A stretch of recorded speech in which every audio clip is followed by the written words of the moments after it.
Salut à tous, c'est William pour Step by Step Tuto. Alors aujourd'hui, je vais vous expliquer comment bien protéger votre ordinateur gratuitement. Donc pour ça, vous avez besoin de deux choses, c'est d'un antivirus et d'un pare-feu. Alors depuis Windows XP, il me semble, vous avez un antivirus et un pare-feu compris dans Windows. Donc maintenant dans Windows 8, il s'appelle voilà, Windows Defender. Dans Windows 7 et les versions précédentes, je pense que c'est Microsoft Security Essential. C'est exactement le même, juste le nom qui change. Donc c'est une fenêtre assez basique, je vais quand même vous montrer à quoi ça ressemble. Windows Defender. Voilà, ça ressemble à ceci. C'est une fenêtre assez basique, vous n'avez pas énormément d'options, mais voilà, il vous offre déjà une protection de base, c'est mieux que rien. Maintenant, bon, si vous faites quasi rien, que vous allez juste surfer de temps en temps sur votre ordinateur, que vous faites vraiment pas grand chose, c'est une protection de base qui est correcte. Mais moi, je vous conseille de changer l'antivirus et de prendre un autre antivirus gratuit.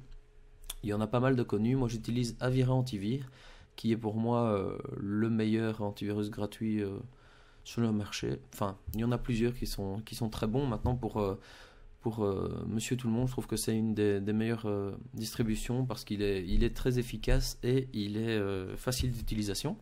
Donc sinon, il y en a d'autres qui sont très corrects comme Avast, comme AVG, Bitdefender, ils ont tous leurs points forts, le point faible. Maintenant, je vous conseille celui-ci. Alors, vous pouvez le télécharger sur le site officiel Avira gratuitement. Donc, je vais d'abord voir avec vous l'interface générale du programme et vous expliquer les possibilités qu'on a avec la version gratuite. Et ensuite, je ferai un deuxième tutoriel pour ceux que ça intéresse. Donc là, avec les paramètres de base, sans chipoter à rien, vous avez déjà une bonne protection de l'ordinateur, il n'y a pas de problème.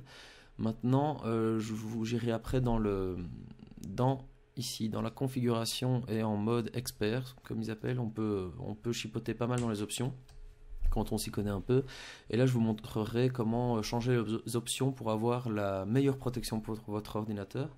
Donc là, ça va peut-être un petit peu prendre plus de performance sur votre ordinateur, mais ça va vous permettre d'avoir encore une meilleure protection. Donc ça, c'est pour ceux qui veulent vraiment se protéger au maximum.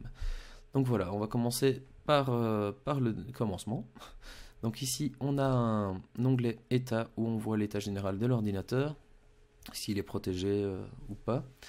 Vous pouvez activer et désactiver la protection en temps réel directement ici. Donc je vous conseille de jamais la désactiver, sinon votre ordinateur sera en proie au virus et aux logiciels malveillants.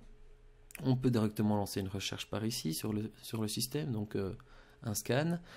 On peut rechercher les mises à jour par ici ou par ici. Donc ça, faites-le régulièrement. Rechercher la mise à jour, l'installer, parce que c'est très important de maintenir son antivirus à jour. Donc le faites pas tous les jours, mais enfin voilà, là il n'y en a pas. Mais regardez à ça quand même régulièrement.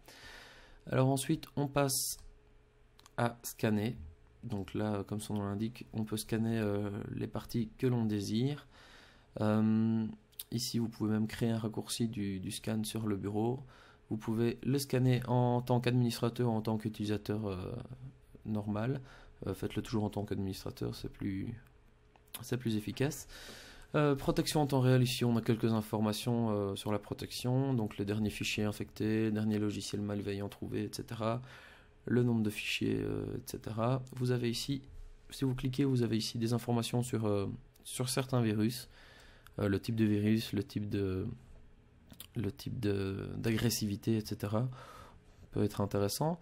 Ensuite ici vous avez quelques onglets qui sont grisés, c'est parce qu'on est en version gratuite, donc on n'a pas accès au firewall d'Avira, pas accès à la protection web, etc. Maintenant, voilà, comme je vous l'ai dit, il est déjà très efficace. Si vous avez une utilisation normale de votre ordinateur, vous aurez déjà pas du tout de soucis avec ça. Alors ici c'est juste une pub pour l'Avira Android. Alors ici on a un onglet quarantaine qui va nous permettre de gérer tous les fichiers qui sont mis en quarantaine. Donc moi j'en ai aucun parce que tout est bien propre, mais quand vous détectez des logiciels malveillants, ils vont souvent être placés en quarantaine. Ensuite vous déciderez de ce que vous en faites, si vous voulez les supprimer, si vous voulez restaurer, si vous voulez les mettre ailleurs. Vous pouvez aussi aller chercher dans vos fichiers n'importe quel fichier et le mettre en quarantaine. Donc voilà.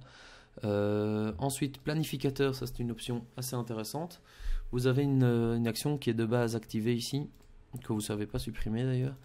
C'est une action qui est permanente, qui a été créée avec le logiciel qui permet à Avira de faire un scan toutes les 168 heures en mode réduit, donc ça veut dire qu'on ne le voit pas, etc. Maintenant je vais vous montrer comment en créer une vous-même, personnalisée.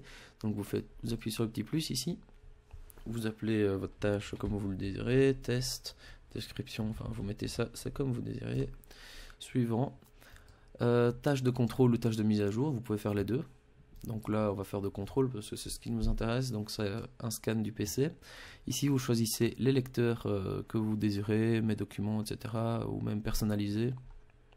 Donc moi je vais mettre lecteurs locaux, on va faire un petit test.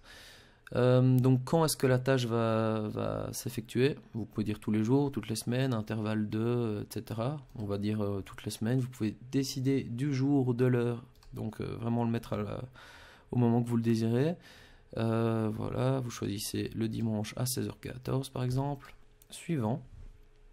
Ici c'est le mode d'affichage de la fenêtre, donc soit vous le faites en réduit, donc ça veut dire ça ne se verra pas, enfin en réduit.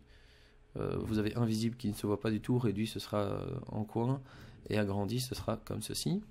Donc on peut mettre en réduit ou invisible. Vous pouvez décider d'arrêter l'ordinateur à chaque fois que la tâche est terminée, ça peut être intéressant. Et voilà, vous avez une nouvelle tâche qui est active, vous pouvez en créer plusieurs, les activer, les désactiver aussi simplement que ça. Donc voilà, ça c'est une option assez intéressante. Moi je vous conseille de lancer un scan par exemple toutes les semaines. Vous le faites genre le dimanche midi ou quoi, vous laissez tourner votre ordinateur à un moment où vous ne l'utilisez pas et vous le faites. Vous pouvez même le faire quand vous l'utilisez, mais moi je préfère le faire quand je suis pas sur l'ordinateur.